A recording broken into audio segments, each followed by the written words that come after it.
A couple more seats up front here. All right. Good. Welcome to the Woodrow Wilson Center on this sunny Monday afternoon. Glad all of you could join us. Particularly delighted by what I take are two student groups. I think one's from Georgetown. Where's the other group from? Vienna. Okay. Excellent. Well, welcome to everybody to the Wilson Center, to this History and Public Policy Program event.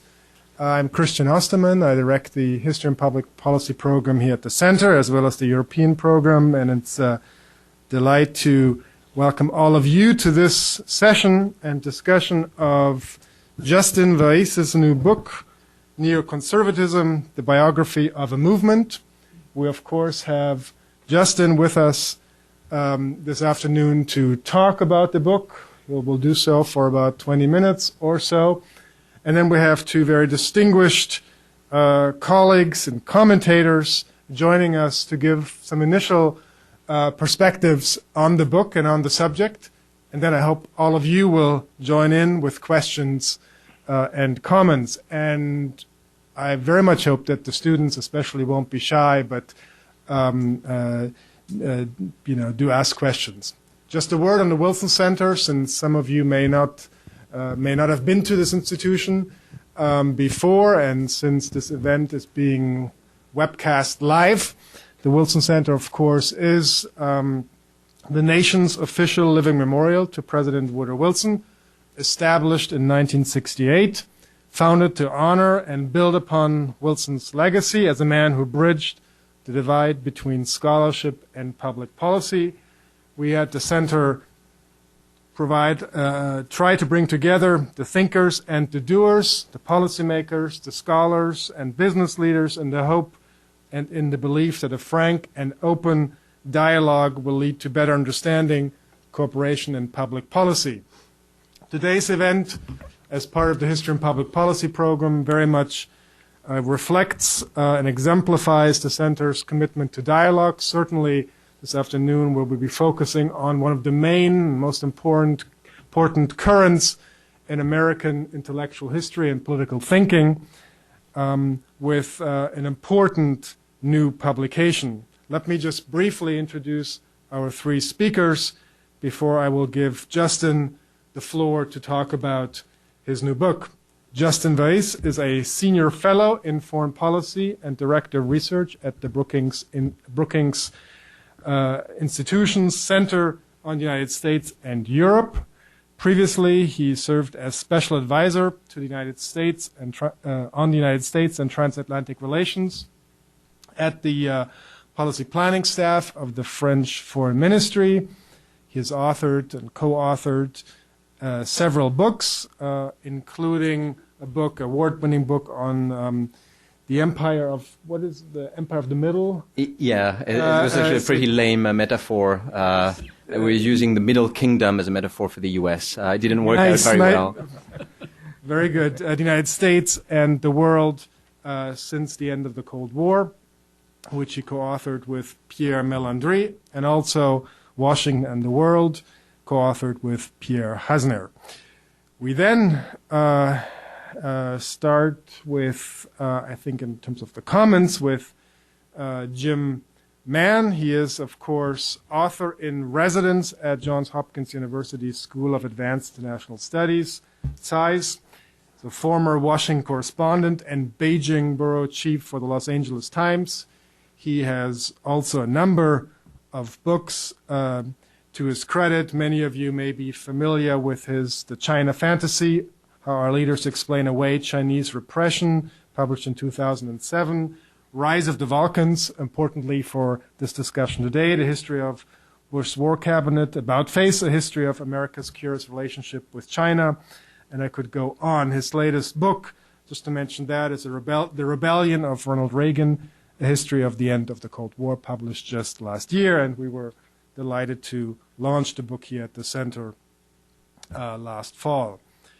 Then I have the great pleasure to call on my colleague, Sam Wells. Sam Wells is a senior scholar here at the Woodrow Wilson Center, and the former associate director of the center and headed a number of programs here, including the West European Studies program. He is a specialist on international security affairs, has published widely on U.S.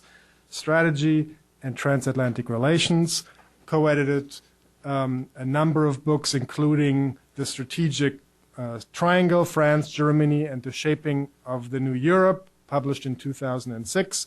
His latest publication with Cheryl B. Wells is Germany's Choice of Shared Sovereignty in the European Union, forthcoming in a book on history and neorealism, edited by Richard Rosekrantz, Ernest May, and Sarah Steiner. With these brief introductions, let me turn it over to our speakers. Justin, you have the floor. Thanks. Thanks, Christian. It's really I'm really delighted to be here to present the book, if only because this book has a strong academic side, and what better place than the Cold War International History Project. So what better place than this one to present this side of the book. So the book was published like a month ago, and since then I've been doing mostly commentary on the present state of the neocons, etc. Whereas the book is obviously 90 or 95% concerned with the past, and especially the 70s, 80s, and 90s. And as we were discussing, the book actually began as a PhD dissertation work, which I defended quite a few years ago. In France, and Sam, I'm delighted that Sam is here because he was on the original jury of that dissertation, and so he has read the long version. This is the short version. In French. What's more, the longer version is at least 3 or 4 times as long as that. So it took me a number of years to reduce the size of the study, and of course a lot of updating. I'm also delighted that James Mann agreed to be here. I'm a great admirer of Rise of the Vulcans and other publications, and he was, gracious enough to give me a blurb for that book. So I'm really looking forward to that discussion. The reason why I wanted to mention this and the place where we are today is because I do think the book adds to the understanding of American foreign policy during the Cold War. It's really about the sort of the intellectual side of American foreign policy, and it's premised, the book, basically the whole enterprise is premised on a very simple idea, which is that ideas have consequences. The debate in foreign policy in Washington and across the country matters. American foreign policy is not only about electoral calculations, lobbies, economic interests, oil, big strategic thinking. It's also about ideas about America's role in the world. It's also about representations, ideologies, etc. And so I wouldn't have started this book without sort of having that idea in the background. Now to the label neoconservative, obviously labels are great simplifiers. Obviously, no two neoconservatives think the same on all issues, and indeed many of them disagree on quite a lot. But I would say this would be true of most other labels, whether libertarians, liberals, conservatives, etc. What made the study of neoconservatism more tricky is that the very substance of the movement, and even movement is maybe too much of a coherent reality to account for what it really is. What made that study very tricky is that the very substance of neoconservatism changed so much, was so profoundly transformed since it was born in the mid-1960s. Since the mid-1960s, neoconservatism has shifted from domestic issues to foreign policy issues, from the left to the right, and from basically New York intellectuals to, you could say, Washington-based political operatives. And so the end result is that the current state of neoconservatism is really unrecognizable for those who are looking at the 1960s. So to make sense of this complex history, I suggest in the book to look at neoconservatism not as one continuing school of thought in time, but as a succession of three very different families over time, or what I call the ages of neoconservatism. So the first family were the original neoconservatives. The second family were the Scoop-Jackson Democrats of the 70s and 80s, and the third family, obviously, is the latter-day neocons. And let me just walk you through these different steps of the movement, or through the biography of that movement. The first family really is a child of the 1960s. The neoconservatism at birth is the result of a split in liberalism that occurred when some liberals reacted against what they saw as the leftward turn of other liberals in the course of the 1960s. One point of context is that you have to remember that liberalism at that time, between basically the New Deal and the 1960s, was not really synonymous with the left, with the ambition of far-reaching social change. In the 1950s, for example, it was pretty mainstream sort of consensus doctrine that even many Republicans could identify with and live with, certainly nothing radical. But in the 1960s, some developments shattered that liberal consensus. Social movements like student protests, especially against the Vietnam War, the counterculture, black nationalism, radical feminism or environmentalism on the one hand, and on the other hand, government overreach through LBJ's programs, the war on poverty. Basically, what the original neoconservatives reacted against was not, for example, it was not civil rights, of which they had been very strong supporters, but racial quotas and busing in order to speed the process more than they thought was wise. It was, in their eyes, it was not only about social programs based on insurance and oriented towards the middle class, but about social engineering to bring about equality in a way that seemed to these liberals pretty utopian. And so faced with these developments, a group of liberals dissented from that change in the content of liberalism, stressing the limits of social engineering and pointing out the dangers that the egalitarian dreams of the New Left had created for stability, meritocracy, and democracy. And so these intellectuals coalesced around the Public Interest, which was the magazine which was founded in 1965 by Irving Kristol and Daniel Bell, and with people like Nathan Glazer, Simon Matten-Lipset, James Q. Wilson, or Pete Moynihan. And a few years, they also coalesced around Commentary magazine, whose editor was Norman Podhoretz at that time. So these group of intellectuals, they were still liberals, quite distinct from the conservatives, the true National Review conservatives, if you'd like. They were not against all government intervention, but they pointed the limits of what that intervention could achieve.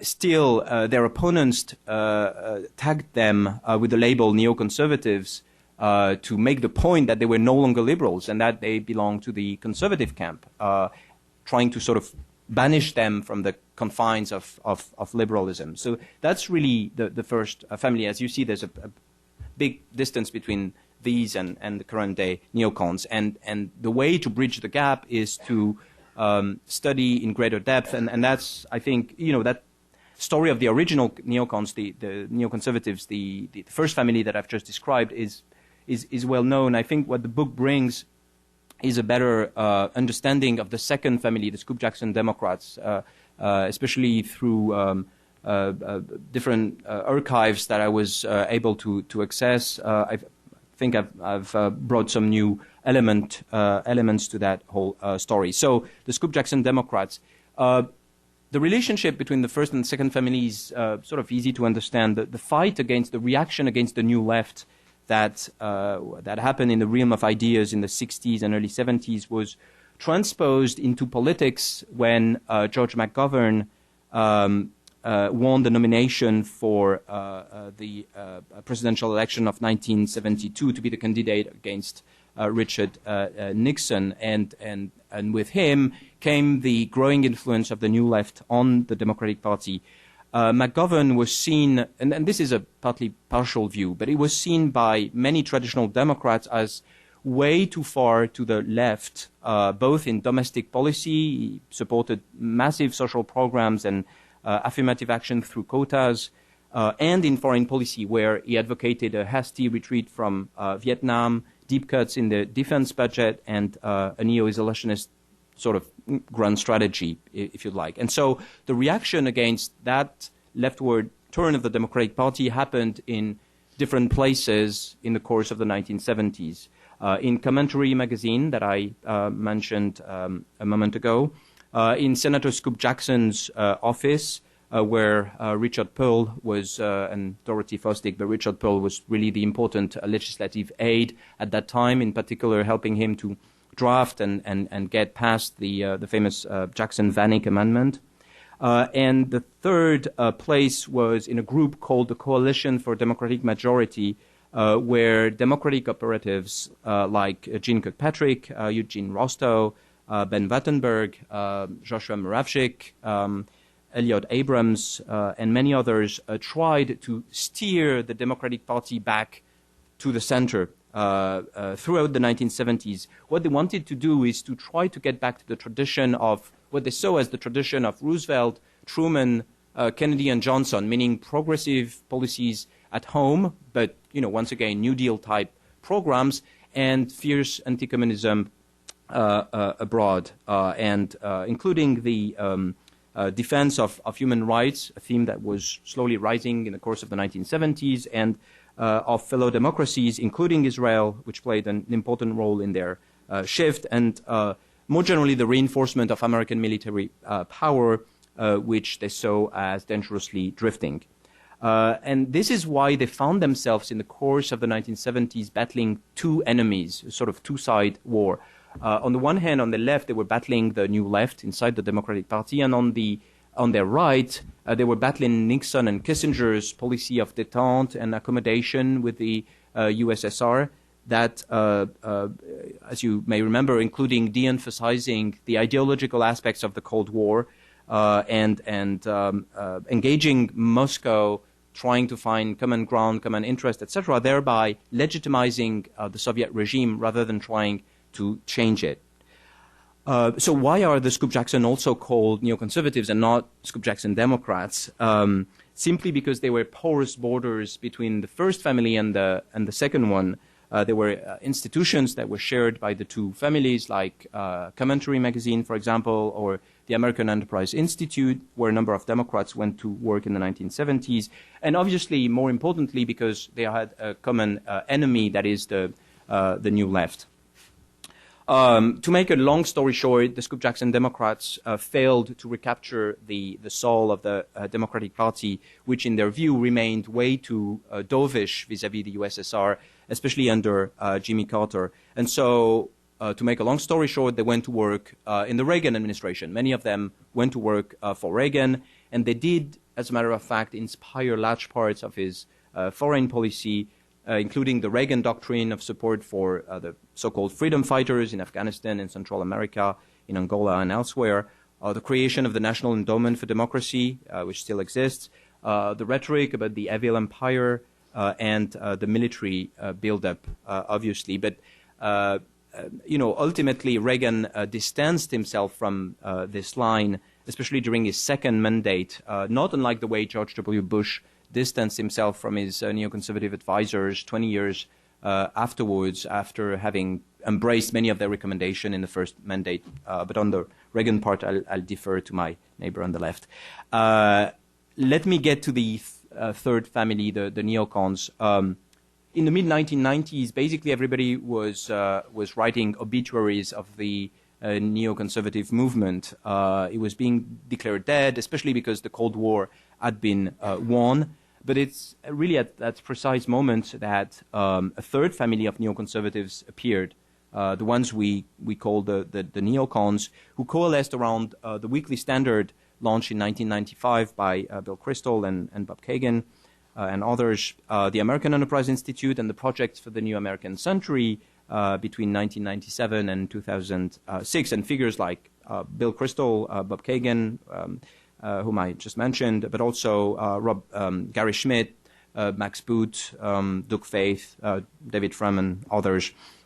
So the thing to keep in mind is that the neocons are really the ideological heirs of the Scoop-Jackson Democrats, much more so than the ideological heirs of the first family of the original neoconservatives. But there are still some differences between the Scoop-Jackson Democrats and the current neocons.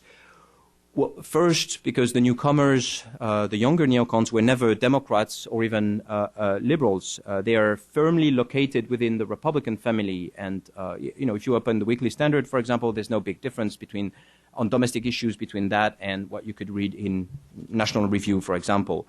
It means the fact that they're firmly located in the Republican side means that they somehow have to reconcile their foreign policy stance with with the electoral interests of the Republican Party, and obviously there exist considerable tensions over what to do about foreign policy in the conservative camp and in the Republican Party, especially between these neocons and the libertarians or Tea Party movement activists, etc., over whether the U.S. should go around bashing guys on the head and intervening in different places, or whether it should have a much more restrained foreign policy. So basically the question being, what is a conservative foreign policy exactly? Is it the neocon version or a realist version or even a sort of neo-isolationist one? The second difference between the second family and the third, the Scoop-Jackson Democrats and the neocons, is that America's relative power in the world has considerably increased since the 1970s and 1980s. The Soviet enemy is gone, and America's military force and economic strength are greater than ever, which of course has been a bit less true in the most recent years. So whereas the Scoop-Jackson Democrats were urging Americans not to retreat and to defend democracy and human rights, the neocons can exhort them to advance and act boldly, in other words, to use American power to shape a world safer for all. So I'll conclude with a few words on neoconservatism today. What does that label, what does neoconservatism mean today, and what do neoconservatives believe in? Today, basically, neoconservatism is a school of thought in American foreign policy, and it's no more than that. There is really no more domestic aspects to it. A school of thought, I would argue, that stands in stark contrast to other schools like the realists or the liberals or the neo-isolationists, if you like, and combines at least 5 tenets or 5 principles. The first one is internationalism. It's the belief that America should be active in the world and shape the international order. Otherwise, that order will be shaped by other powers, other nations in ways that could be inimical to the ideals and interests of the U.S. The second principle is primacy. The idea that American hegemony is good for America and is good for the world, and that it should be preserved. The third principle, or third tenet, is unilateralism. It's the skepticism that international institutions, especially the UN, can play any useful role in safeguarding peace. And it's the belief that America, who's the real purveyor of stability, should not be tied down by treaties or international law too much,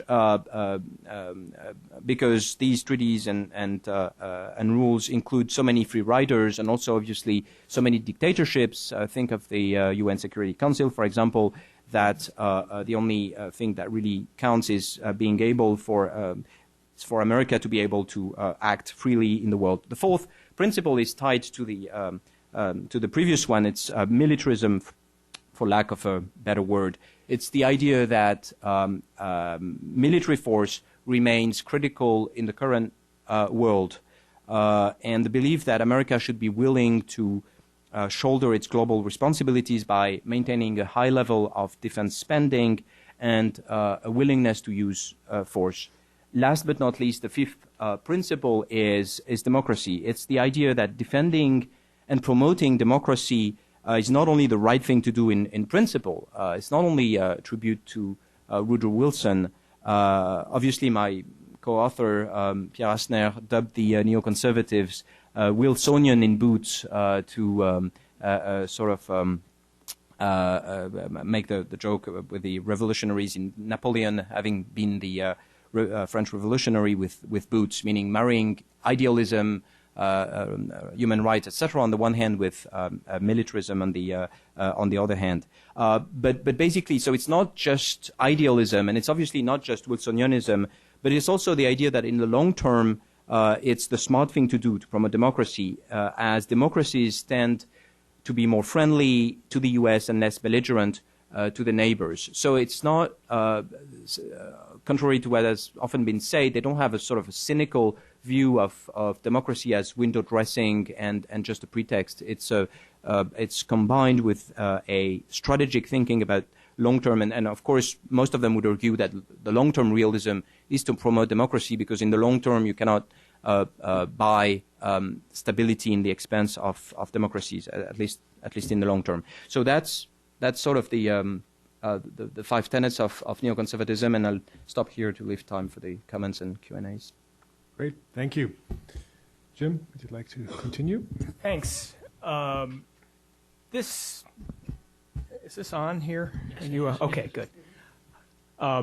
This is a terrific book by Justin and I, which I commend to you. It really is the best and most complete history of the neoconservative movement, and it really adds, I think, to our own understanding of it.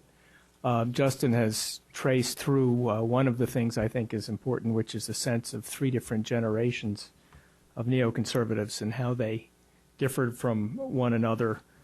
And there is an emphasis in the book, I think, that he started with the second generation of neoconservatives in the 1970s, who were Democrats, originally liberal Democrats, gradually becoming alienated with the Democratic Party. And a lot of that is just plain new history that has not been explored before. And I would say that his overall approach, one thing that I like about it is that it matches in approach mine, which is that in looking at things like this, you, as a historian, try to understand. You address the question, what were people thinking? What's the logic? And examine it, rather than simply fill up a book with adjectives that these are bad people.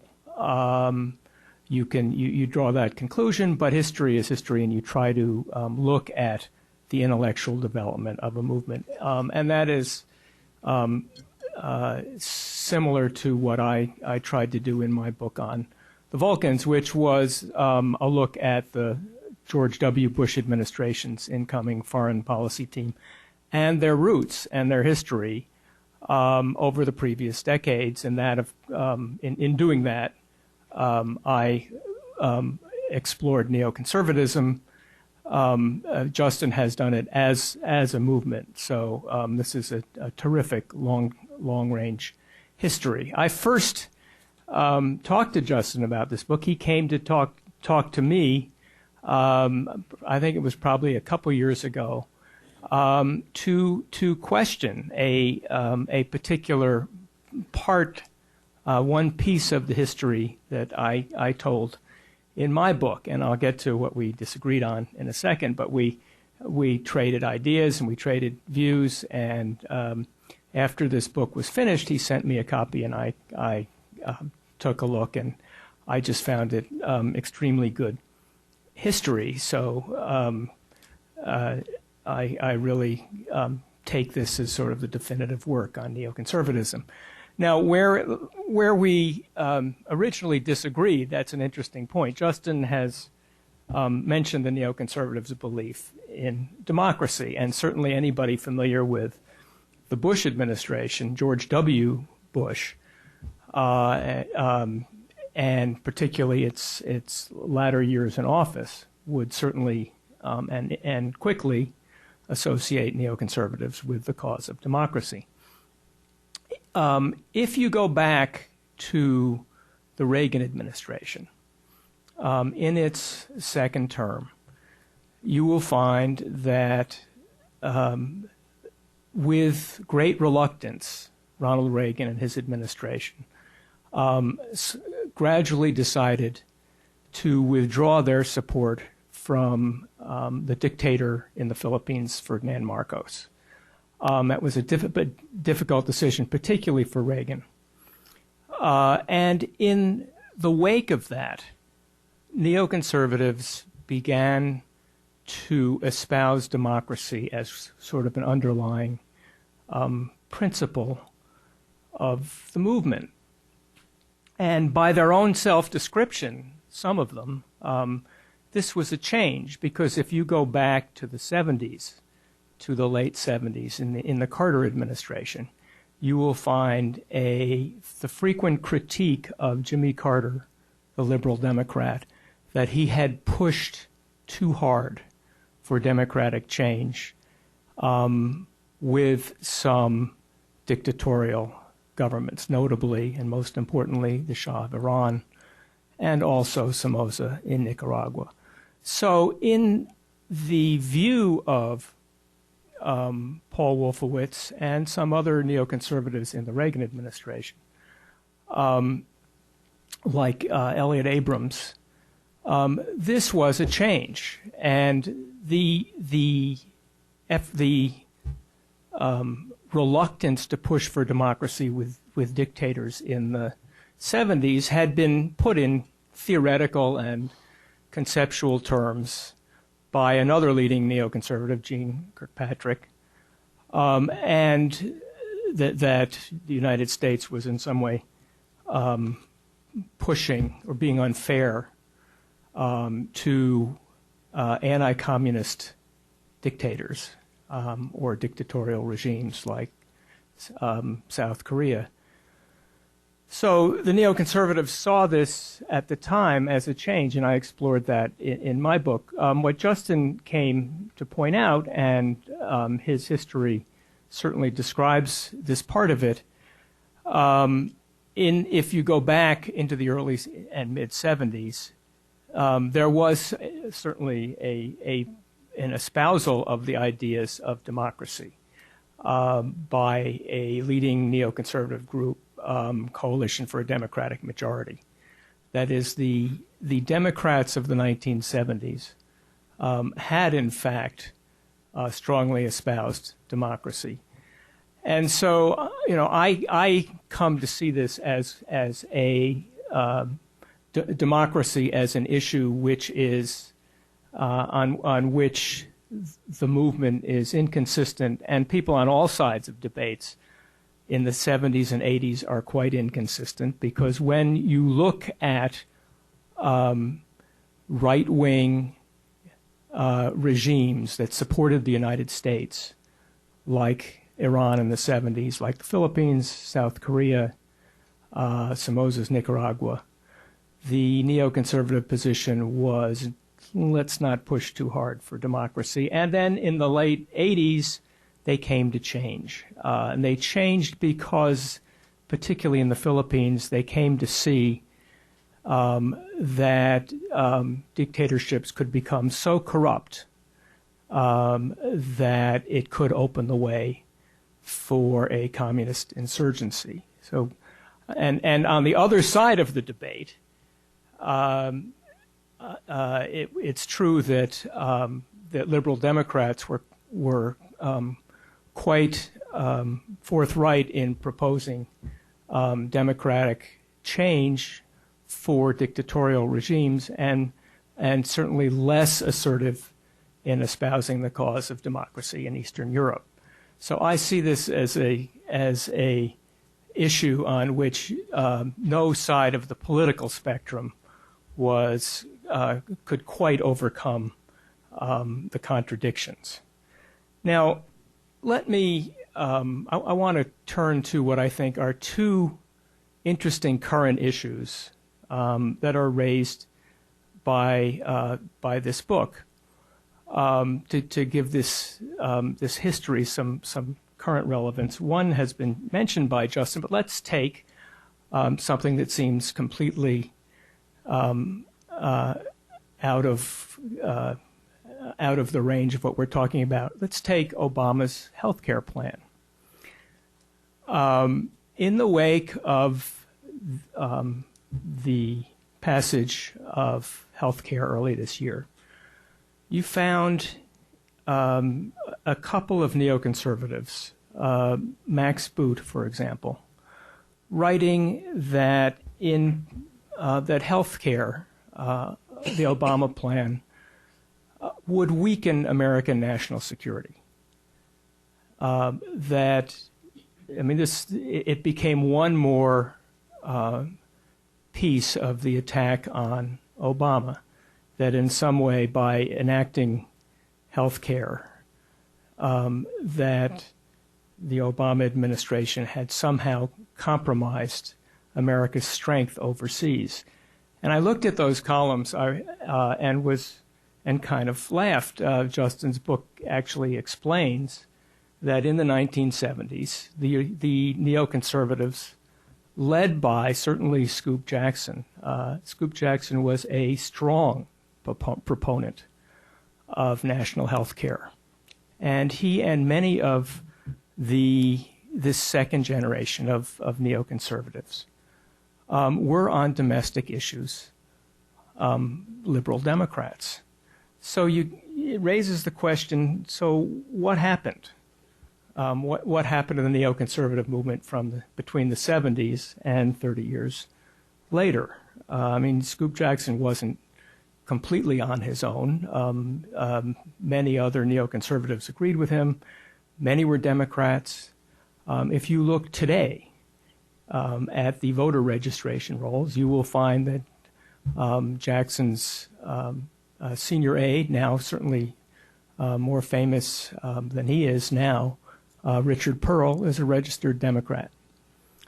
What happened to make the neoconservatives markedly less liberal, less progressive, hostile to things like health insurance, where they were once supportive? And there are a couple of answers to that, I think. Justin offers one, which is this is just a different generation of neoconservatives, that the current neoconservatives were never Democrats, and that's certainly true. The other is, another is that as time went on, the neoconservatives came to not care about domestic issues so much. And I can tell you as a personal experience, just an anecdote from one of my book interviews. The late Jean Kirkpatrick, before she died, was describing to me how she was one of the first democratic intellectual in the late 70s to switch and endorse Ronald Reagan for president. I guess this was in late 79, early 1980. And I was interviewing her and said, how did that feel? It must have felt kind of strange. You've been hanging around Democratic Party groups, and now you're with Republicans. Did you care about Reagan's positions on taxes, for example? What about on social issues? And she was quite honest and straightforward and said, by that time, by the end of the 70s, I just didn't care that much about domestic issues. I stopped caring so much. I was focused so entirely on foreign policy issues. And another explanation is simply that the neoconservatives, once they became part of the Republican Party, simply were spending more time with other conservatives. But it is interesting to look at how the movement has changed on that. The other question is, what's the future of the neoconservatives? And Justin has addressed this in his book, and writes that it's a strong movement which certainly will continue to have a lot of power. And I generally agree with that. I would argue, I would point out a couple of cautions. The neoconservative movement has first of all, has a strong and coherent point of view. Neoconservatives know what they think. Justin has laid out, I think, the core ideas very well. And whereas you can find, for example, in the Democratic Party, a tremendous ambivalence about some of these issues, the neoconservatives certainly know where they're coming from, what they want to do. They have access. They have some prominent writers. They have access to the media. And so there's an awful lot of ways in which I agree with Justin that the movement will keep on going. I would add that there are two things that make me question the enduring power of the neoconservatives. One is within the Republican Party. That is, there is a strong tension, rarely acknowledged in public, between neoconservative thinking and libertarian thinking. That is, you have a strong group of libertarians whose views on certainly things like taxes and government regulation are well known, but who also believe that the United States should not be spending so much money and should not overseas and should not have so many commitments overseas. I think that was certainly the view of Ron Paul in the last presidential campaign. I assume that that's where his son comes out, and I can see the way that American domestic politics works. I can see that a time, maybe in the next presidential election or the one after that, where within the Republican Party you get 2, 3, or 4 hawk candidates who are hawks dividing the vote, and a libertarian candidate doing extremely well. The Democratic counterpart to that would be the 1976 election, when 3 or 4 liberal Democrats divide the vote and Jimmy Carter in the center won the nomination. So that's problem number one, that sometimes the neoconservatives are much more hawkish than the grassroots of the Republican Party. And if you get to an election where, say, the United States is still spending an awful lot of money and has an awful lot of troops in Afghanistan, I can see that a libertarian wing of the party would do very well. And then related to that's the political side. On the policy side, I don't think the neoconservatives have come to grips at all with the question of budgetary restraint and fiscal issues. If you go back to the early days of the George W. Bush administration, before September 11th, much less the Iraq War, you'll find that the neoconservative movement was at odds with George Bush, Dick Cheney, and Donald Rumsfeld, because they wanted, the neoconservatives thought that Bush, Cheney, and Rumsfeld were holding down the defense budget too much. And there were nasty editorials in the Weekly Standard denouncing Rumsfeld and Cheney for failing to stick up for the defense budget. And as recently as this year, you can find where very few people, I think, across the spectrum in the United States would agree. You can find Bill Kristol arguing that the United States is spending not too little money on defense rather than too much. So in a couple of ways, it makes me wonder whether the neoconservatives will find over the coming years that they're increasingly out of step with the Republican Party and with policy debates in this country. And I will leave it there and await the discussion. Thanks. Thank you, Jim. Sam, now, last but not least, my dear colleagues, you have the floor now. Thank you. Well, I want to give my bottom line up top and say that I think this book is a tour de force of examining the evolving ideas, the personalities, the alliances that make up these three families or three ages of neoconservatism. You need to be versed in the sources to fully appreciate how much work went into this book, because Justin has opened a lot of doors, pried under a lot of rocks, and discovered some really remarkable connections.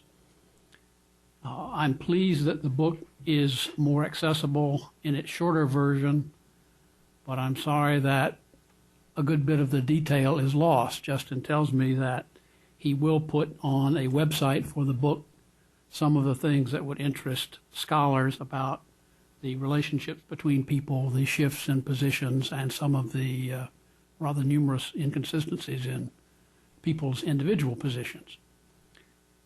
One thing that he did not mention that I always found fascinating about the first family of neoconservatives was that this group, the central members of this group, had all been part of a Trotskyite cell at the City University of New York in the 1930s. And I had the rather odd historian's opportunity to be sitting at a table with them at a birthday party for Seymour Martin Lipset in the 70s sometime. And they started calling one another by their code names from this Trotskyite cell and telling stories from City College days. And I knew them all at that time as really leading neoconservatives. Some Republicans, most of them at that particular point, were still Democrats. And they went through probably the largest transformation of any of these families in their political views, but they weren't particularly interested in foreign policy. Pat Moynihan was, and Justin's very cautious in categorizing people, but Moynihan, I think, would have always contested the fact of whether he was a neoconservative. He certainly occupied similar positions with neoconservatives much of the time, but Moynihan was sui generis. He moved around, and he followed where his head took him and his heart sometimes. But he was an unusual person, and a person to whom this center owes a great deal, because he was basically the founding father.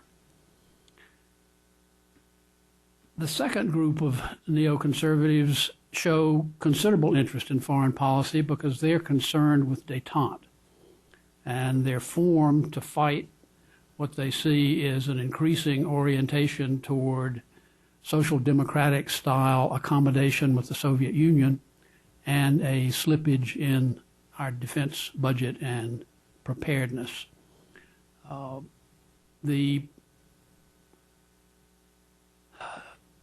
Another point that Justin doesn't mention is that there is a very strong policy running through the positions of the second and third families of neoconservatives of increasing support after the 1967 war for Israel and for whatever policies the state of Israel adopted as it went through its different forms of government, some more hawkish than others. You can get into, and at an earlier session, some did get into a heated discussion about the extent to which support for Israel is an underlying and perhaps even a determining motif in neoconservative policy positions. Yes, I'm sure Justin can get into that if any of you are interested in discussing it. Starting in 1995, when it appeared that neoconservatism was on life support, There was a revival starting with a small and sturdy band who gradually expanded their influence. They were advocates for spreading democracy. They were advocates for using the strength of the sole superpower to remake the world.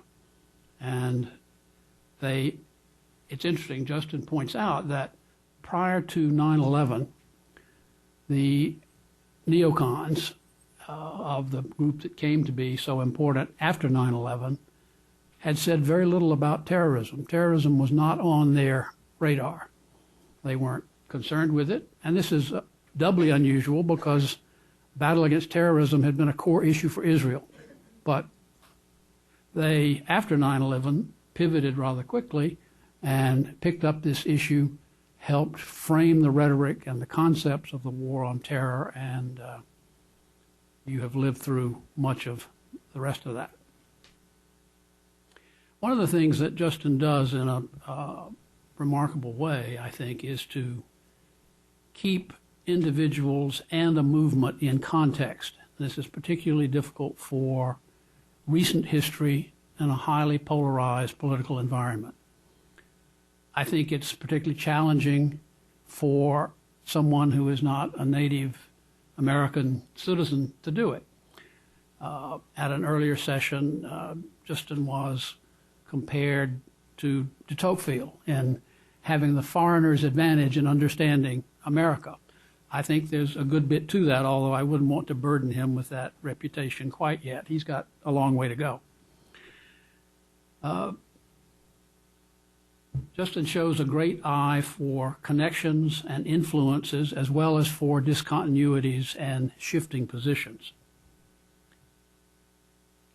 The book has, for those of you who have a chance to look at a copy, a very useful appendix at the end, pages 284 to 287, in which he charts the general agenda position of each of the families of neoconservatism, the key words and policies that they used and pursued, the primary leaders and spokesmen, the publishing outlets, and who they supported by and large in each of the presidential campaigns. That particular appendix is worth a great deal for those of you who want to catch an overview of shifting positions and leading players. It's also probably going to be very good for trivia questions in future. But, Justin, I would conclude with a couple of questions, somewhat reminiscent of our jury in Paris. In terms of today's conservative politics, where do the leading figures of each of these neoconservative ages stand on an issue that Jim raised, size of government and role in economic affairs, and on national security affairs? I think you've done a pretty good job of laying out national security affairs, but there are some discontinuities. And further, is there any distinction, as you think about it, between the consistency of views of those neoconservatives who had government positions, who were in the policy process, and those who just dealt with their computers and fired off op-eds and blogs? So with that, let me conclude, and we can have discussion. Thank you very much, Sam. Two excellent comments. Let me perhaps give Justin a chance to respond briefly to a couple of the questions that Sam raised, the democracy issue that Jim raised, and then I'll open it up in a minute to questions and comments from all of you. Justin. Sure, I'll be brief. A couple of points. Reacting on what Jim said first, one of the great things I discovered during the research was the role of the trade unions in the 1970s in the foreign policy debate, especially the AFL-CIO and Lane Kirkland and George Meany, and the extent to which they had, at that time, the leadership of the AFL-CIO was extremely hawkish and anti-communist, and not only did Meany and Kirkland intervene in the debate, but they also subsidized and gave money to one of the two organizations that I'm well, actually, the two of them, two organizations that I studied in greater depth from, a systematic study of their private archives, the Coalition for Democratic Majority, in order to, for the AFL-CIO, in order to, for the trade union to sort of change the internal dynamics of the Democratic Party and sort of battle the new left. There was a fight at that time between, let's say, the bread and butter Democrats affiliated with AFL-CIO, etc., on the one hand, and the new left on the other hand, who stood for different issues like identity, minorities, personal fulfillment, etc. But also, they gave money and were very active in the Committee on the Present Danger, which is the second organization that I studied, and that Sam actually wrote a piece on the original CPD, Committee on the Present Danger, that of the 1950s. The one I'm studying in greater depth is the second one, the one of the 70s, which grew out of the Coalition for Democratic Majority. And in that, the AFL-CIO was pretty active up until 1981. And so the relationship with what Jim said was that in the early 1980s, when Reagan came to power, of course, that consensus, the Committee on the Present Danger was a bipartisan group, which included obviously Democrats and Republicans, more Democrats than Republicans, but and was able to both business and labor or trade unions. And in the early 1980s, of course, the policies, the domestic policies of Reagan brought that participation of AFL-CIO to the Committee on the Present Danger to a halt, especially for those of you who remember the air controller strike and the firing by Reagan and all the sort of bad blood between the Reagan administration and trade unions. But beyond the specifics, that's a very, very interesting subject that has not really been studied, and that would make for a great PhD dissertation, or actually several of them, I guess. The intervention of trade unions, not only in trade union issues across the world, but also in the foreign policy debate itself. Another thing about, or maybe I should get, in order to leave time for the debate now, address the two questions that Sam put to me. Where do neocons stand on the question of the size of government relative to national security? Well, I would just repeat the words that Bill Kristol said when we launched the book about a month ago at Brookings, and he said, if you think you can preserve peace and preserve world order with just 4.5% of GDP devoted to defense and foreign affairs, then you're dreaming. And so, yes, we should increase the defense budget by quite a bit. We've been advocating, and indeed, in the archives, starting in the early 70s, you wouldn't find 1 year without Scoop Jackson Democrats or neocons advocating for an increase in the defense budget. And so for them, and that ties in with what Jim mentioned about the healthcare debate, there's no doubt that they think that the size of government should be increased, not decreased, in order to put more resources behind foreign affairs. And then any distinction between those who actually exercise power and the purely intellectuals ones, no, not really, not that I've been able to detect actually, and I'll have to give more thought to that, but it doesn't strike me that they were acting or they were thinking very differently, among the ones who really exercised power and the one who didn't, but I'll have to give it more thought. Thank you. All right. We'll open it up for questions. If you could, in Wilson Center tradition, state your name and affiliation if you like, and we'll try to accommodate as many arms as possible. So we'll start over here on the... I'm looking forward to reading. Could you please wait for the microphone, since we're webcasting live and otherwise you won't be heard. All right. I'm looking forward to reading your book, and Could you state your name? Okay. Jim Dubnan, a retired academic. Thank you. Looking forward to reading your book. It sounds extremely interesting. I'll try to be very brief, but there seems to be the sort of the forebears of the neocons. The New York intellectuals also had three families. And the first one, as was mentioned, was the alcoves of City College in the 30s, and then later became crystallized around partisan review, anti-Stalinist left. And it seems to be interesting parallels because there are also, when you pick up the story in the 60s, among the New York intellectuals, whom included from C.C. White, Daniel Bell, founded the Public Interest, Irving Kristol, later, patriarch of the neocons, Nathan Glaser and Irving Kristol and Irving Howe. The 60s, again, the New Left was central, and the schism within the New York intellectuals, almost all of the first families opposing the New Left vehemently, except for exceptions like Dwight McDonald and a few others. But the third generation, including, ironically, Norman Podhoretz, at first in the early 60s, was very sympathetic to what became the counterculture, friend of Norman Mailer and so forth. And you see this complete switch around from Norman Podhoretz and others, almost like a Freudian kind of psychoanalytic kind of repudiation of what they felt ashamed of when they were younger. Thank you. Justin? Do we take a couple No, go ahead. or? I'd like immediate dialogue. Sure. No. That's a very interesting point.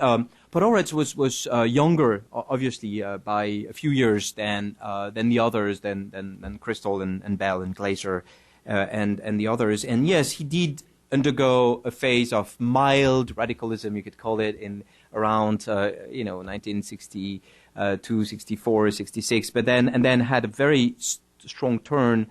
In after 67 and more pointedly after 1970, and this is maybe too sort of fine an analysis of Norman Podhoretz's every move for the rest of the public, but I do think he stands apart precisely because of this phase that he had not been a radical during his youth, but sort of underwent a radical phase in the 1960s, and after all, in Commentary, when finally he was able to become the editor of Commentary, edited and published a number of articles on poverty and a number of thinkers of the New Left. As for the divisions, by definition, New York intellectuals are divisive or are prone to divisions, and without going into the sort of the intricacies of the debate, I would probably just point to sort of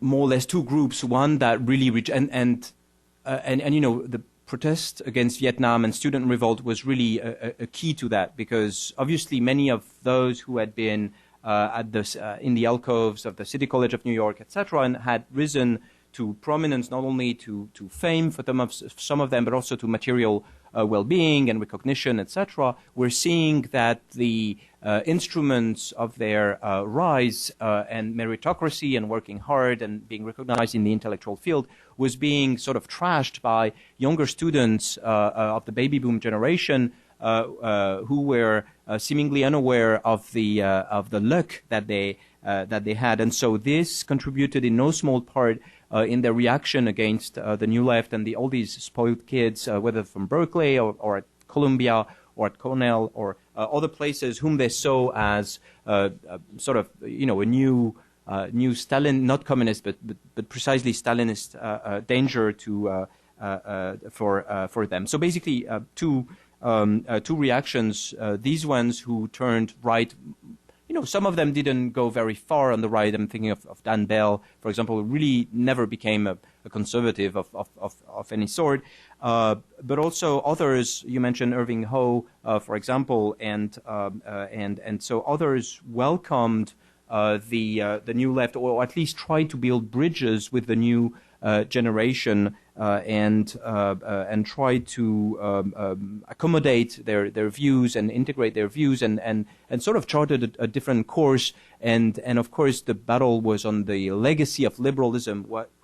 Where would be the center of gravity of liberalism? And obviously, that second group that Michael Harrington and others sort of found accommodation with the New Left, remained the true liberals, whereas the others finally drifted to conservatism in one way or the other. Thank you, Pete. Well, can you bring the microphone down here to the gentleman in the brown shirt, but I want to take a question from over there. I think there were some on the left side. The young lady here in the center there. I'm sorry. Hi, my name's... Let me go first over here, and then we'll... Name, please, as well. Okay. Rebecca Chamberlain, Woodrow Wilson Center, Kennan Institute. I also confess to not having read the book yet, but my curiosity is a relationship, the neocons' connection to religion over these ages and these different families. And I guess it's interesting because when we think of today with G.W. Bush's, his, for example, the National Security Council, we think of the Christian far right. So I'm just wondering what that relationship has been, or any religious relationship over these ages with the different sort of families. Thank you. Very interesting, very interesting and tough question because of the diversity of relations and most, to make a very broad generalization, most neoconservatives would generally have quite a distance with religion, whether they're Jews, many of them are Jews, and sometimes being interested in it, like Irving Kristol, for example, but not being practitioners and not very strong adherents. I would say. Certainly some of them being very strong defenders of Jews in general. Norman Podhoretz, for example, in the turn that I was describing earlier in 1970, starts with questioning, after the war in 1967 and all of that, starts with asking the question, is it good for the Jews? So it's really not about religion, but more about ethnicity, if you'd like, and a worry about the specific group, but most others being basically agnosticist, as far as I can tell, and not talking much about religion at all. You had a majority of Jews and Catholics among them. Jean Kirkpatrick is a good example. William Bennett and many others. Fewer Protestants, but what unites them, the common point is a great distance with religion, apart from some of those who are more devoted Jews, but they're in a minority. Thank you. Yes. Okay, my name's Dan Lieberman. Two short questions. I heard Bill Kristol at that Brookings meeting. He was asked the question, is neocon still alive? And he said, well, while he's still alive, the neocons are still alive. So first question is, you said neocons are still going, but where are they going? And the second thing, you talked about the relation between the neocons and Israel, and you provided some questions on that. And it seems that one thing that the neocons do coalesce around is Israel. They all seem to coalesce around Israel. So it leads me to wonder, has Israel co-opted the neocons to favor Israel, or are neocons people who favor Israel who have co-opted policies in favor of Israel? Yeah, still going. Yeah, obviously, and I have a paper for those interested in the more recent aspects of neoconservatism. I have a paper on the Brookings website, which you can find easily, which is called "Why Neoconservatism Still Matters," and which, in effect, argues that they are still around because of the number of people who are writing, because of their position in magazine, think tanks, foundations, etc., and because of their influence on the Republican Party as well. Where are they going? Well, there's nothing really new compared with, let's say the first article that was the rebirth of the movement in 1995 by Kristol and Kagan, which was entitled Towards a Neo-Reaganite Foreign Policy. That was for the campaign of 1996, and so they were advocating what they were describing or labeling neo-Reaganite, and it was really about, the 5 pillars I described. You would find all of them in that article, and since then there's not been a lot of innovation, if you like, and so where are they going? Well, to the to apply the same principles to other issues. America should be strong, should shape world order. It should not be tied down by treaties, etc. So, nothing really new here under the sun. Israel played a role for the evolution of some of them, and I was mentioning 1967, and then let me just describe to you, because that's another page of history of the Cold War that is really interesting. before June 1967, many Jews in the U.S., most Jews were liberals, still are, as a matter of fact, but they were strongly liberals, and many of them were among the ranks of the New Left, and many of them were very strong opponents of the war in Vietnam.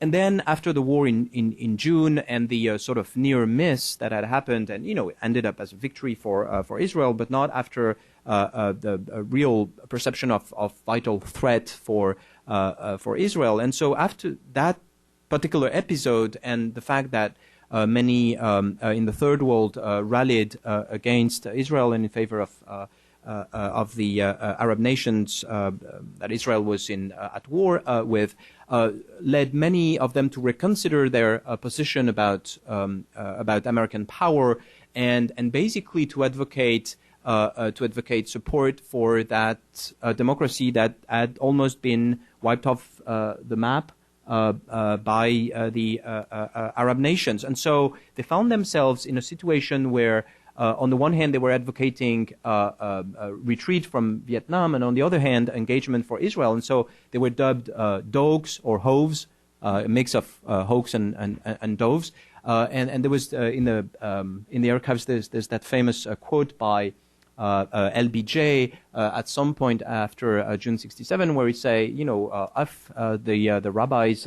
They want me to. They wouldn't let me send a single screwdriver to Vietnam, but they want me to put the whole Fifth Fleet in the Gulf of Aqaba, and so that sort of illustrates the idea that this war in the 6 Day War was really a sort of a wake-up call that changed the perceptions of many in the Jewish community away from their sort of very staunchly new left and liberal and new politics position towards a reconsideration of what American power could be used for and basically to defend democracies, and not only Israel but others, and defend more generally American interest across the globe. So that played, for some of them, that played a role after 1967. Then there were other episodes, but the bottom line is, as Gary Dorian, who's another author on the subject, wrote very eloquently about 10 years ago on the neoconservative movement, support for Israel is one of the key components for most of them. Of course, it would remain to be seen how different it is from other groups. After all, support for Israel is not the preserve of neoconservatives, and it's widely shared. So, of course, it would be interesting to see how more strongly these would support Israel compared with others.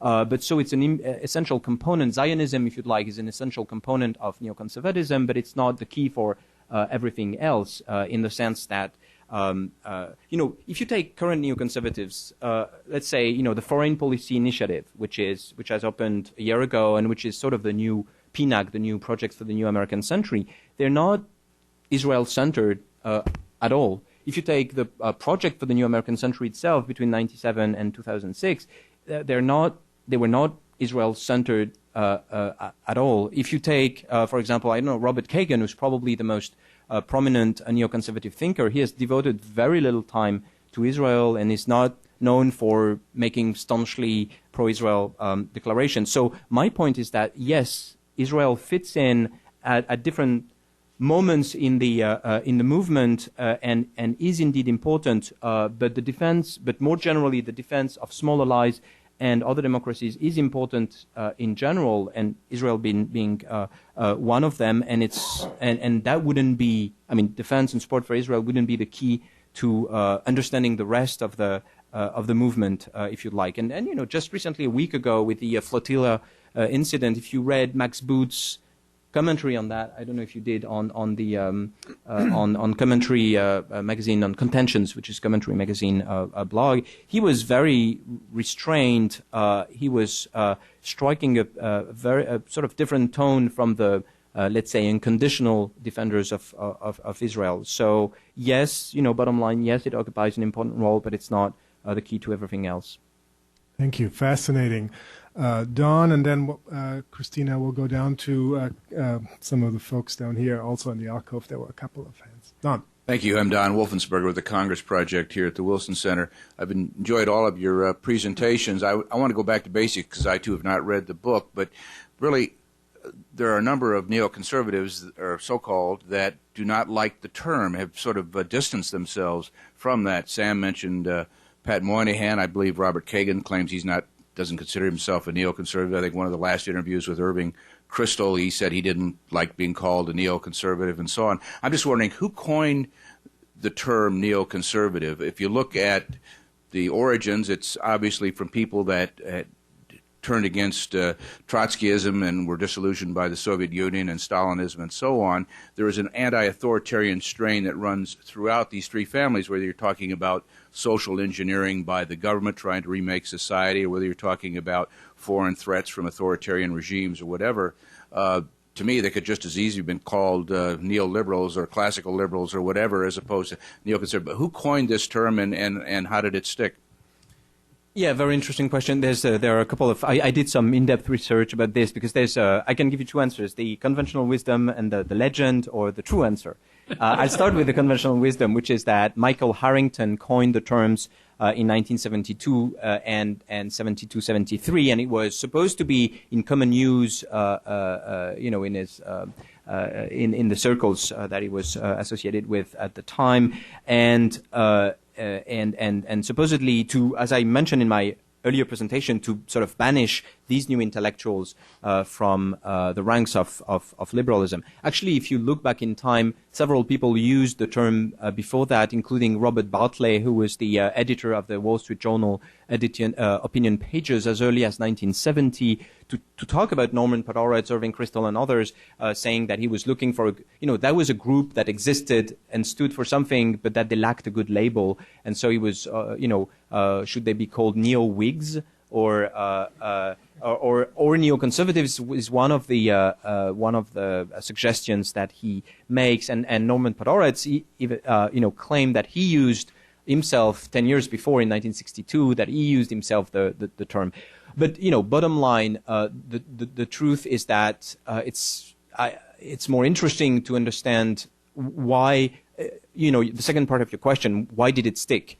And obviously it stick only during the course of the 1970s, when a number of publications, number of articles in the Washington Post, in Time magazine, and others used the term. And it really didn't become of larger use before 1979, probably, when Peter Steinfeld wrote his book about the neoconservatives, the men who are changing America, or something like that. Always applied to the same group. But obviously then it stuck and remained for the 1980s.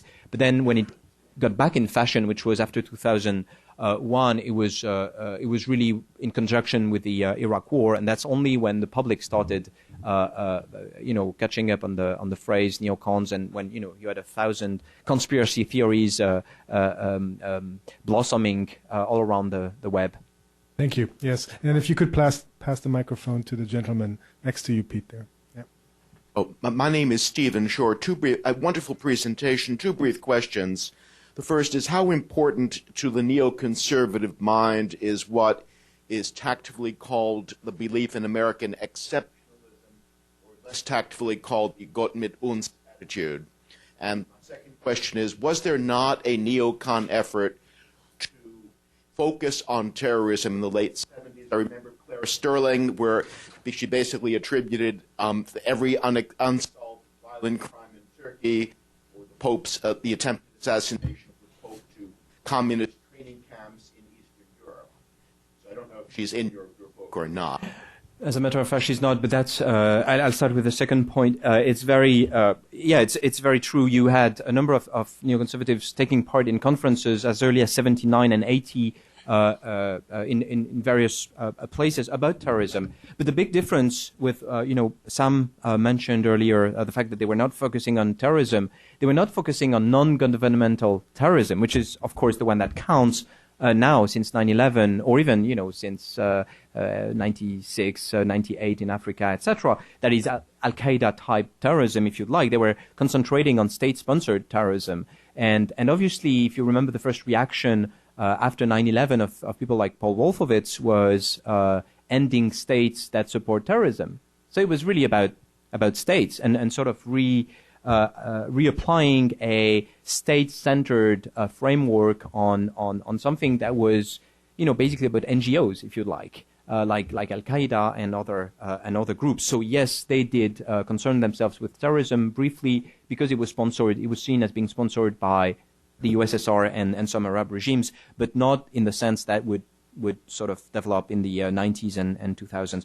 And exceptionalism is central to their vision. And I argue in sort of trying to give an interpretation of the three families, however different they are, that patriotism or nationalism is one sort of common point between them. For the first generation, it was really a reaction against the attack against the American experience by the counterculture, the student protest, the New Left, etc. And so it's really a reaction against against the attack against exceptionalism, if you'd like. For the second generation, it was really, and there are great quotes that I use in the book, either by Kirkpatrick or by Norman Podhoretz, about how Vietnam was not important in itself. So it was not just about Vietnam, it was really about the reaction against the reaction to Vietnam. That is, they were reacting against the overreaction to Vietnam, and Podhoretz explains that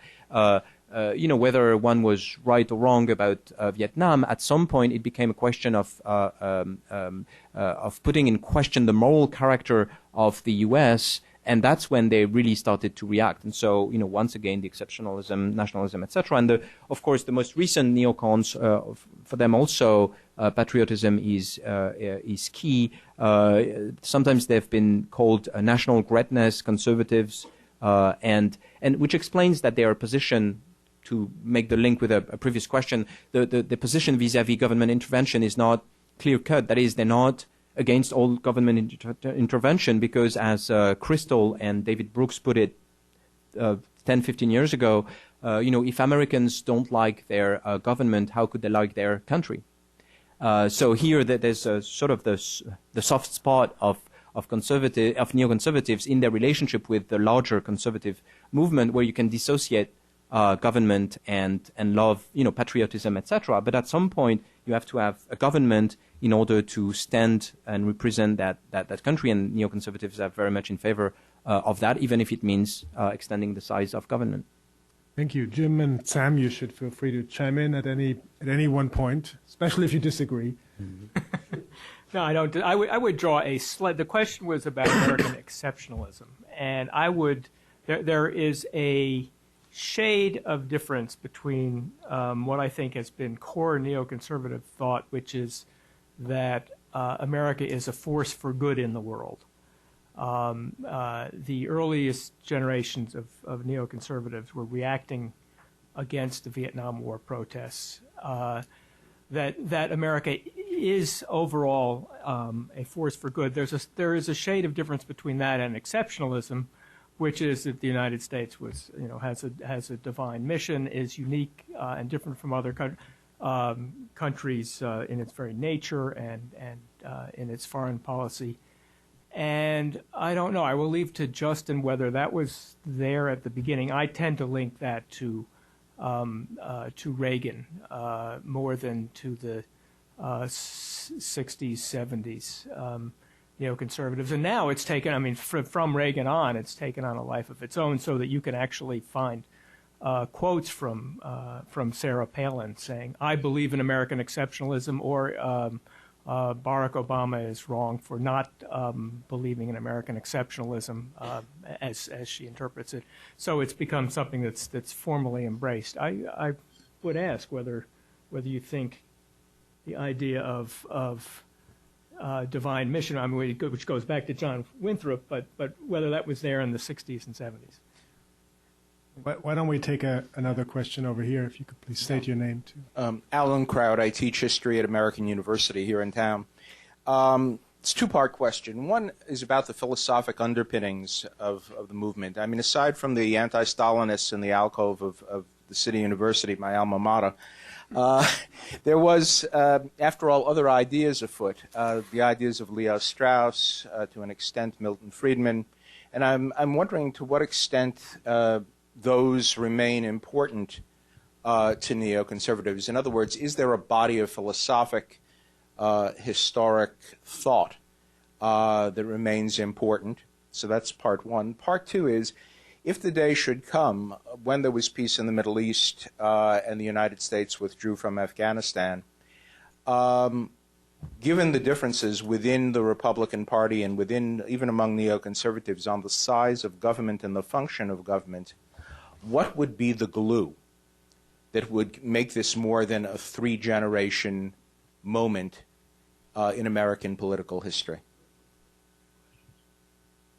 Yeah, these are great questions, and I hope the other panelists will address them. As for Leo Strauss, I take a somewhat probably exaggerated view that Leo Strauss matters almost not at all. That is, I really start from an historian working in the archives and trying to make sense of, what decisions, and, which is the $1,000 question of political scientists and historians alike. That is to say, how can you trace the influence of ideas on actual decisions through, networks of people who, knew each other, developed same thinking, and when they come to government, in balance with many other sources of policy making, how ideas can find themselves, can have an actual impact, and so and more generally, how much of Leo Strauss counted in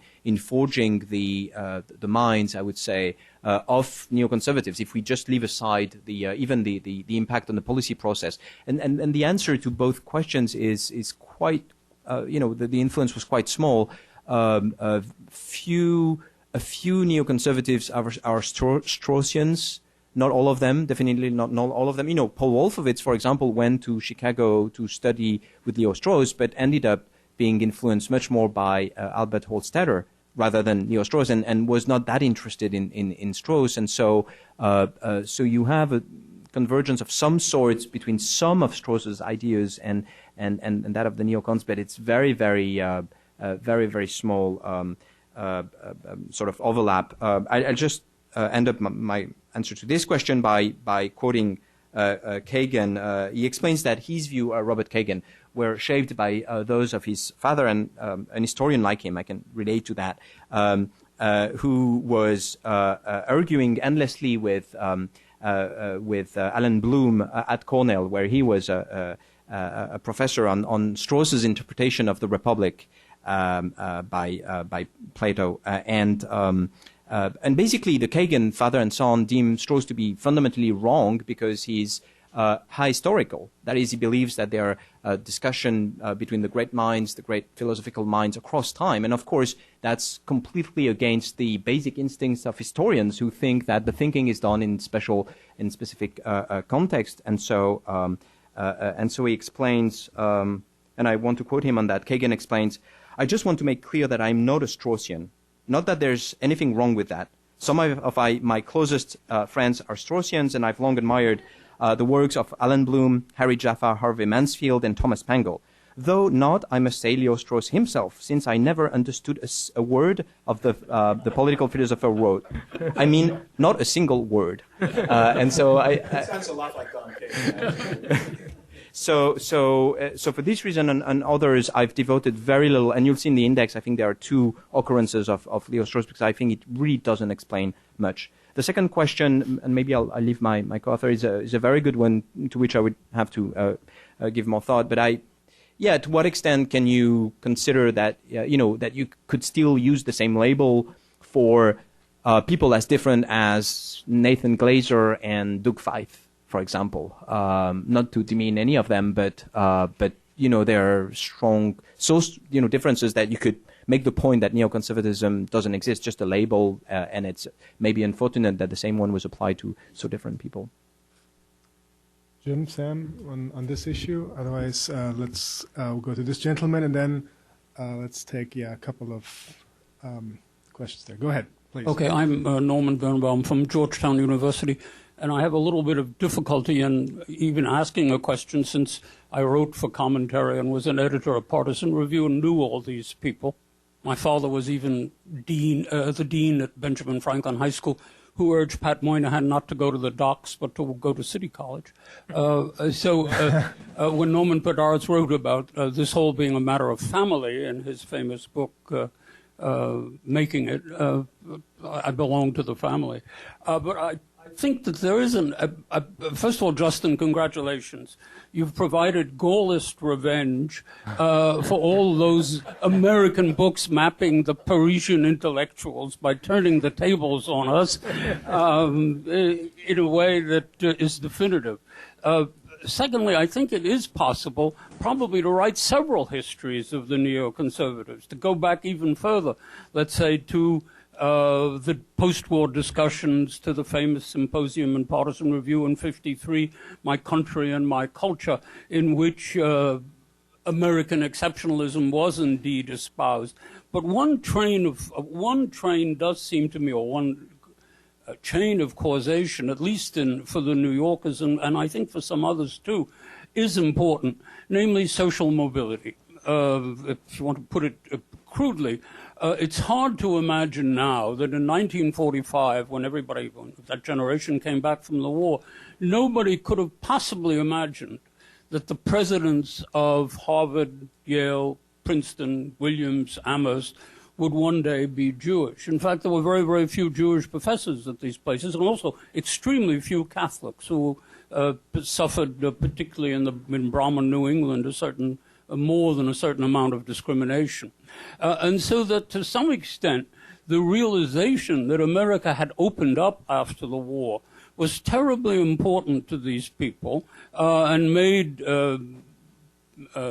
Trotskyism seem like even more of an aberration than it might seem to normal perception.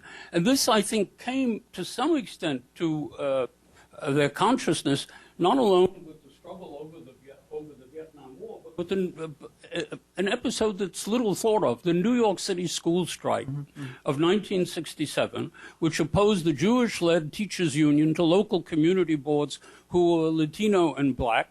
I'm sure you've got it. I haven't. Ocean Hill, Burnsville. Yes. But I think it played a terribly important role, at least for Podhoretz. By the way, about religion, Podhoretz went to Columbia, not to City College, and parallel to that, he took studies at Jewish Theological Seminary for quite a long time, and was quite versed in the Old Testament. But I do think that this sense of an opportunity society, so to speak, with themselves, of course, seizing the opportunities and making themselves major figures in the public eye, was terribly important psychologically and culturally for these people. Was certainly also true for people like for Pat Moynihan. Mm-hmm. Yeah, no, I would agree with that. Since you provoked me on my Frenchness, I would mention an anecdote that happened to me just this morning. Harvard University Press has contracted with a firm that has committed to booking me on 20 radio shows across the country. And so what I discovered, I sort of knew it, but I discovered that that radios in the U.S. are extraordinarily polarized politically. And so I'm either with talk show hosts that are staunch conservatives or staunchly liberals. And so this morning it was a show in Texas, and the guy was very, very conservative. And so at one point in the discussion, he alluded to the fact that I was French and asked me if I was here legally. And so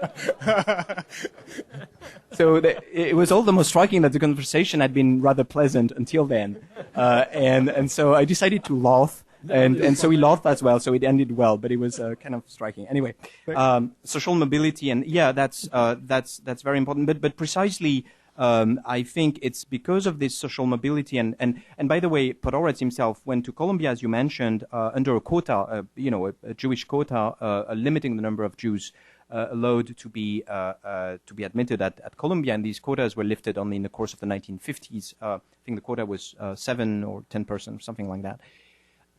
So yes, social mobility was and that's why they cannot become complete conservatives, and this is why they cannot be fully National Review conservatives. And also another reason is that Irving Kristol explains that the experience of his youth when he saw all the idle factories during the New Deal, and the idea that government shouldn't do anything and should let private business take care of everything was of course something that didn't appeal to him. Anyway. It's true that, interestingly, Jews and Catholic make up a large part of the neocons, and they are precisely the ones who were, and also people from the, not the Northeast, but sometimes from, people like Jane Kirkpatrick from Oklahoma and the South and the Southwest and various places like that. So not people from the establishment, but people who sort of had conquered the establishment, and we're seeing WASPs, young students reject the very tools that had helped them succeed, and so had definitely mixed feelings about this. All right, we have a number of people who'd like to ask questions, and time is running out fast. So, if you actually, the gentleman right behind, and we'll take a few questions at the same at one time now, just to make progress here a little bit. Thank you. Yep. My name is Miguel Benito. No particular affiliation. Congratulations for the presentations; they're very interesting, and I'm quite excited to read the book. The question is about the future of the movement. We're talking about the movement in the United States, but have you seen the influence of the neoconservative ideas and movement outside the States? Because in some other countries there are a strong neoconservative thinkers, and they are organizing themselves and starting to get some influence in the political context. So, have you seen some of that? Great question. Thank you, gentlemen. 2 seats down. Yep. Norman Fulton with Metro State College of Denver. You stated a little bit about neoconservatives being passionate about defense spending. I was wondering if that includes defense spending domestic as well as international, and maybe you could speak a little bit about what a neoconservative position might be on the current situation in Iraq and Afghanistan. All right, the gentleman right next to you in the black shirt. Tyler Henson, Metro State College of Denver. Same with him. My question also has to deal with the foreign policy of if there's any factions created in the neocons with use of privatized military forces overseas. Great. Then we'll go all the way to the back. No, the gentleman behind you in the last row. Thank you. Hello, my name is Mason. I just wanted to push you a bit on the question of Leo Strauss and Mr. Kristol. If you look throughout most of Irving Kristol's writings, he seems to adopt Strauss's crisis of modernity, almost concept for concept. If you look at Strauss's entire history of Western political thought, the idea that there was a rupture with the advent of Hobbes and Machiavelli and Spinoza. If you read Kristol's accounts, when he goes back any further than 1960, it seems to be strikingly Straussian. And also his son, William Kristol, if we think about the third family, he was influenced by Harvey Mansfield, who was his supervisor over at Harvard, who was an avowed Straussian. And I was wondering if in general the neocon critique of liberalism as a kind of decadent philosophical body is not in some way related to Strauss's critique of liberalism as potentially corrupted by virtue of positivism and historicism. And you see these two ideas also manifesting in a lot of the other neocon writers. This fear and reluctance of scientific thought influencing what was once this pristine political philosophy that the West was preoccupied with.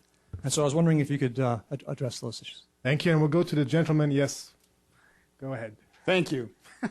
Jim Lowen, I wrote a book called Lies My Teacher Told Me, among other things. I have the Republican Party into which these folks are moving, meanwhile, has gone through a transformation on race, from being the party of Wendell Willkie and for that matter, Everett Dirksen, to, of course, the party of Strom Thurmond and these two Paul folks. And I wonder if you wanted to talk about the racial views of the neoconservatives and how they changed and how they fit in with the Republicans. All right.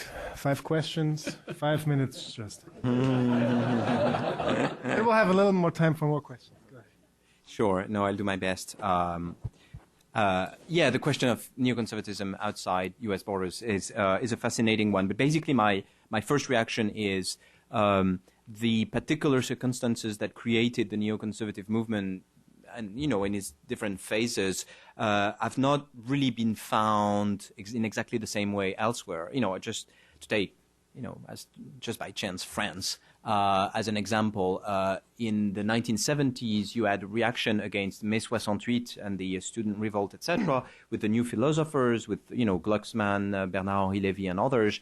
And yeah, obviously, you could trace Alain Finkielkraut. You could trace a sort of echo of what had happened in the U.S., but it's really no more than an echo. Then, maybe another way to look at it would be more recently in terms of foreign policy, the idea that you should, that the West should be forceful and defend democracy, etc. That you would find with people like José María Aznar in Spain and others.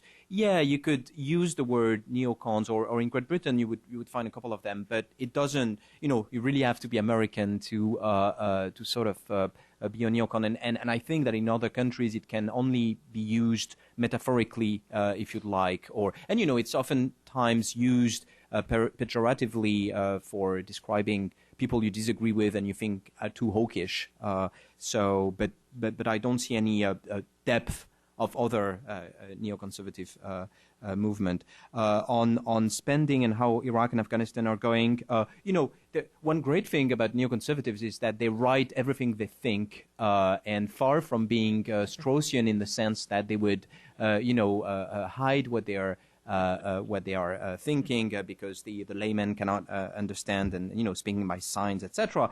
They really it's an open book or an open review, and an open commentary, Weekly Standard, the Wall Street Journal, the some pages of the New Republic, and elsewhere, and so it's very easy to see what they think about Iraq and Afghanistan. But basically, on Iraq, they think that that the search has been going well, that some of prominent neoconservatives, for example, Frederick Kagan from the American Enterprise Institute, was one of the forces behind the idea of the surge, and he's Robert Kagan's brother, and so things are going better on this side, even though some of them. You remember that session, like Georges Moravcsik made their mea culpa. Yes, Iraq didn't turn out the way we had envisaged, but first, it was not entirely our fault because Don Rumsfeld didn't put enough troops, and second, we had forcefully advocated putting more troops, and third, we made a mistake, and he was pretty straightforward about this. On privatized military forces, no specific thinking, but these guys tend to be pretty patriotic and to sort of insist on the also the sort of civic virtues of a sort of national greatness foreign policy, and so this doesn't always square well with the ideas that others have about private military forces. On Neo-Strauss, these are good points, and Irving Kristol quotes many other thinkers, Tocqueville among them, for example, as the sources, and it's and as Bill Kristol put it to me when I interviewed him back in 2001, I think. So it was 9 years ago.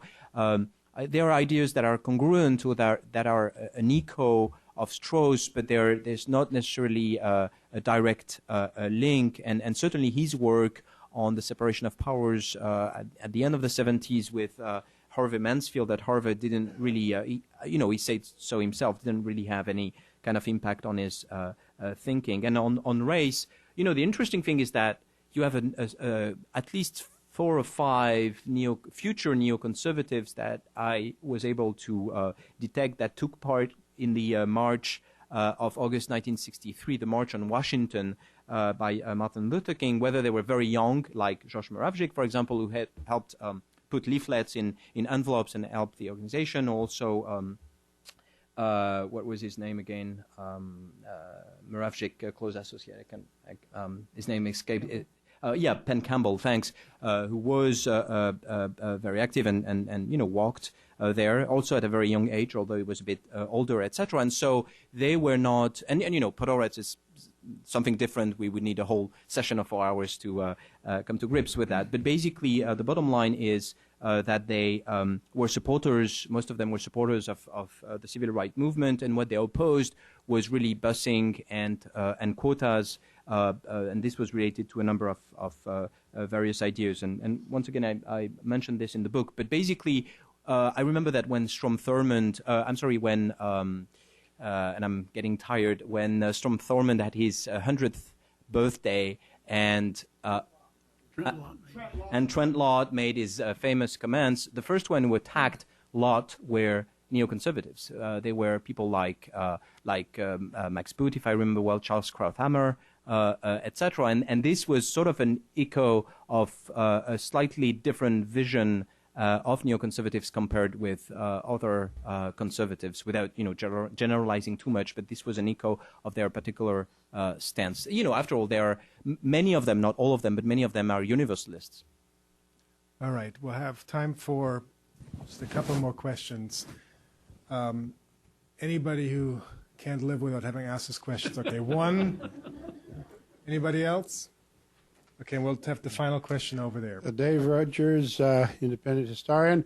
On another angle of this racism issue, I would like your view on the idea that the contemporary the idea of racism in the contemporary neoconservative thought that a superior America is going to impose on inferior peoples what we think is good for them, whether they like it or not. I mean, I raise this question because it seems to me there is a direct connection between the neocon idea of originally making Iraq into a new crusader state with manifest destiny to justify despoiling the Mexicans, McKinley justifying the conquest of the Philippines by a civilizing mission, and Woodrow Wilson declaring that he was going to use brute force to teach the Latin Americans how to elect good people. All right, and final question over there. Ramsey Scott, Metropolitan State College of Denver. I just as far as the future of the neocons in a Tea Party-influenced Republican Party, what do you see for them? I mean, I know there's similar points, very strong. They both believe in a very strong American defense, but budgets, that sort of thing, are definitely a contrast. What do you see their future in a Tea Party-influenced Republican Party? Good question to end on. All right, Justin. On race, one of the other interesting, the whole experience of writing the dissertation and then the book was that it also eliminated many aspects of the American society that I didn't really know that well. And one of the great discoveries is the biography and the life of Bayard Rustin. And interestingly, Bayard Rustin was very active, and he was a founding member of the Coalition for Democratic Majority, and he was very active in Jewish Americans, Black Americans relations, and he was also a big defender of democracy. For example, in 1977, if my memory serves me well, he is going to Rhodesia to monitor the elections, the first free elections there, and sort of report on the status of democracy in Rhodesia, which will become Zimbabwe afterwards, and so this is a whole different aspect of American life in turbulent times that I encountered. That was speaking about turbulences. On imposing democracy, well, the neocons would answer. Why have they defended intervening on behalf of Somalians? Why have they intervening on behalf of Bosnians, for example, on behalf of Afghans, obviously, to defend them? And I'm going to get an electric shock of some sort. And so they would argue that that precisely against the conservative view, the culturalist conservative view that democracy is only for basically for Western people or white people, etc. They have the belief that democracy is for everybody, and that it's one of the comparisons that I'm drawing between their universalism and that of the, some of the French revolutionaries, some of the Jacobins, mixing militarism and idealism and sort of spreading les droits de l'homme and the message of the French Revolution by force. Sorry about that. What if my notes didn't drone? I can get back take to on the Tea. the Tea Party and the future of the Republican movement. Well, obviously that. Do you want? I'll relieve you on just for 30 seconds on the neoconservatives and the Tea Party. There was, I think, tremendous ambivalence in the 2008 campaign from neoconservatives on Sarah Palin, and now on the Tea Party. I mean, on the one hand, as this whole book describes, neoconservatives are an intellectual movement, and there's a strong bit of more than a strong bit of anti-intellectualism from the Tea Party, and so there sometimes, and I've seen a couple of Wall Street Journal commentaries about, in fact, Podhoretz may have written one of them on Palin, praising Palin or praising the Tea Party. Beneath the surface, there's a lot of conflict about that. And you mentioned Rand Paul, but there were some barbs that were exchanged when Sarah Palin defended Rand Paul, the son, in his quest to become the Republican nominee for senator, because she defended him, but then the neocons, who sort of, Bill Kristol was instrumental in discovering her, if you'd like, and pushing her candidacy with John McCain in 2008, and then Randy Schoenemann, who was one of the advisors for a McCain campaign in 2008, is now her main foreign policy advisor. So, it would seem that there's quite a bit of affinities between Palin and the neocons, but then she threw a support behind a number of Tea Party insurgents, and these guys, especially Paul, father and son, are on the record criticizing the Iraq War, opposing the Iraq War, opposing interventionism, defending a smaller defense budget, etc., and that really causes tensions, and of course it would be very interesting to see how it's resolved depending on who gets the nomination in 2012. Thank you. I think, Justin, you can take the enormous interest among this group, and I think our viewers on the web as well, as an indication that you've written a very important book. Congratulations. Thank you to you for the answering for 2 hours questions. Thanks to Sam and to Jim for some excellent comments that got the discussion going. Thank you all for your questions and comments. I'd like to invite all of you, after a round of applause, for our panelists and those of you who are over 21, to a glass of, continue the conversation over a glass of wine, some cheese outside. So thank you.